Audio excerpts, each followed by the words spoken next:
I was reading a rant on Reddit in which a person was complaining because a Royal Caribbean cruise ship on Brilliance of the Seas was oversold, and he was complaining that the cruise line does this. But the reality is, overselling, overbooking a cruise is actually really common, but not a problem. And I wanted to explain why it's not as bad as it sounds. Here we go.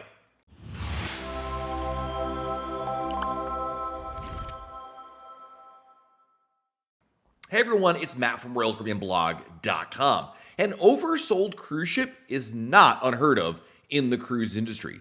Travelers may be used to hearing about oversold flights or hotels, but cruise lines do sometimes overbook their ships, anticipating last-minute cancellations. It's much less likely for an oversold cruise ship to result in someone actually being booted off the ship like you might find on an airplane, but it does rarely occur.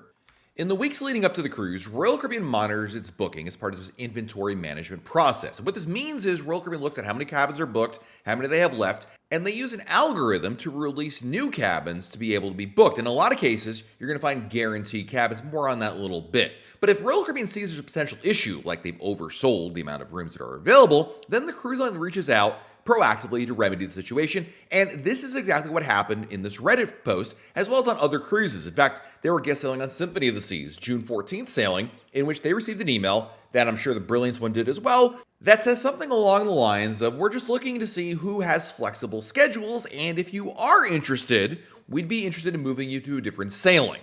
There's no rhyme or reason that I can figure out as to who gets these emails, but typically what Royal Caribbean is looking for are people that have either wishy-washy plans or simply have more flexibility. The most common scenario is a local, somebody who lives near the cruise port, maybe they cruise quite often, and they wouldn't mind pushing their cruise back. Not only would they not mind pushing the cruise back, they really wouldn't mind when they see the incentive to do so.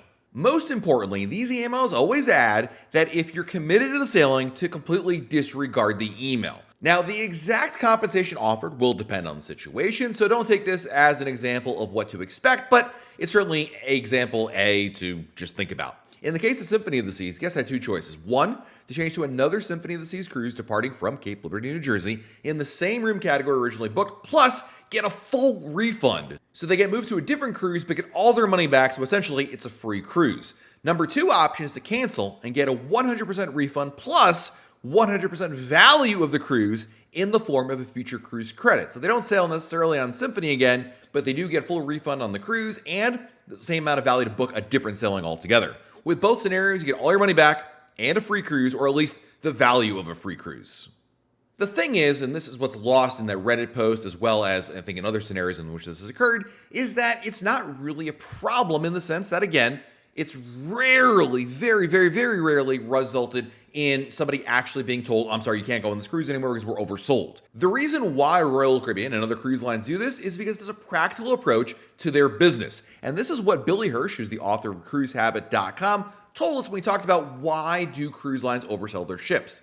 The reality is based on historical data. And there are usually people that either cancel at the last minute or don't show up to the cruise. You actually be surprised how many people really do this. In my experience, when I go on a cruise, if you walk down the hallways around, let's call it 4 o'clock in the afternoon, which is right around sailway, but the gangway's been closed now, you will still find occasionally a cabin in which their SeaPass cards are still outside the door, which indicates they haven't checked into their room, which means they probably didn't show up for the cruise. Even if a sailing is totally booked, weeks out, there will almost always be some number of guests who cancel at the last minute or simply fail to show up. Trying to fill cabins at the last minute is risky and it can harm price integrity, something that Billy Hirsch told me when we were talking about this topic. So what cruise lines do is they make a prediction based on history, how many empty staterooms they'll likely have ahead of the sailing, and then sell that many extra rooms ahead of time. For the cruise lines, cabins on a cruise are perishable commodities. If they are unsold by sailing, they're completely worthless. As was the case at Symphony, if those predictions are off, a lucrative offer can balance things out. If just before a sailing, it appears some guests may be turned away, cruise lines tend to make a too good to refuse type offer, like full refund or 100% future cruise credit, and sometimes even additional credits or cash. But again, usually forecasts work out. But when they don't, if those offers are good so that people are happy to accept them, then everybody leaves the port feeling pretty good, whether on the ship or in a cab. So can you be booted off a cruise because it's oversold? It is extremely rare for a cruise to be oversold and not enough volunteers to make enough room, but it did happen before. I remember, in fact, in December of 2023, guests on Quantum of the Seas, sailing from Australia, ran into a situation where a few passengers were left behind when a ship ran out of cabins. Now, there's a couple things to keep in mind in this particular scenario. One is that, I hate to say this because we have a lot of great viewers down in Australia, but the rules for Royal Caribbean in Australia just always seem to be different than the rest of the world. So that's like number one. And number two, there was also rumors, never confirmed, that also there were some issues with crew members being sick and they needed to take those cabins back. We'll never know the true answer on that, but I just wanted to throw that out there. But honestly and truly, in my over 10 years of covering Royal Caribbean on RoyalCaribbeanBlog.com, I cannot recall a particular situation in which somebody was booted off a cruise ship because the ship was oversold. I've certainly heard of situations like this that the Reddit guy posted about, and we shared here about Symphony, but I certainly don't remember this occurring other than that December example that I just shared there. Of course, cue somebody in the comments who's going to correct me on this one.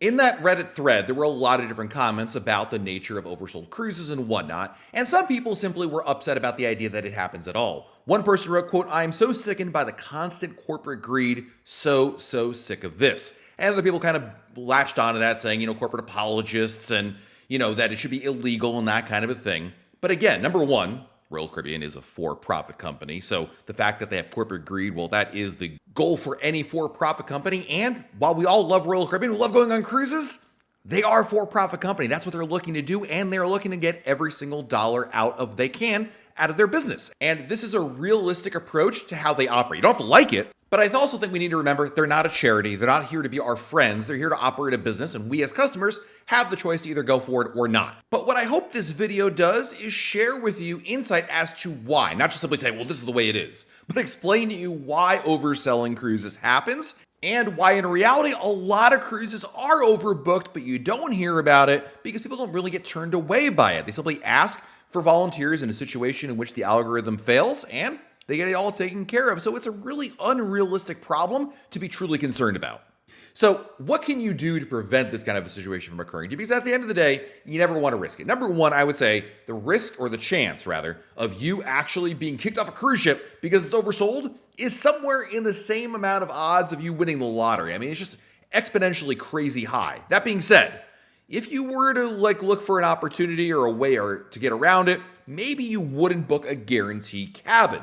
Guaranteed cabins are rooms sold without a specific assignment at a lower rate. When you go to book a Royal Caribbean cruise, you get two options. Typically, one is you get to pick the room, and the other is Royal Caribbean picks the room. There's nothing wrong with booking a guaranteed cabin. I really want to make this very, very clear that I will continue to book guaranteed cabins myself, but I just want to put this out there that this is an option. And it's definitely not an official policy that's been announced by Royal Caribbean. It's simply a logical assumption that those with an unassigned room would be at a higher risk in this hypothetical situation of an oversold cruise. If you're concerned about booking a guaranteed cabin in the future, I would personally recommend you not even worry about it. I've booked plenty of guaranteed cabins over the years and will continue to do so. I believe the risk of an oversold cruise is so remote that it's not worth worrying about. Plus, the additional savings of a guaranteed cabin are hard to overlook. Many people book guaranteed cabins and never have a problem with it. So again, the chances of an oversold cabin are pretty low, but I think the spectacle of it, the fact that it happens, scares some people because, again, we're used to a world in which we hear about oversold flights a lot, and that results in people getting kicked off there, but it's a different animal altogether. Let me know in the comments below, what do you think about an oversold cruise, and what are your thoughts on will you book guaranteed cabins? Are you worried about an oversold cruise at all? I'd like to read your thoughts in the comments below. While you're down below our video, hit the like button, subscribe to our channel, and turn on notifications. That way, YouTube lets you know of a brand new video to share. This has been Matt from RoyalCaribbeanBlog.com. Talk again real soon.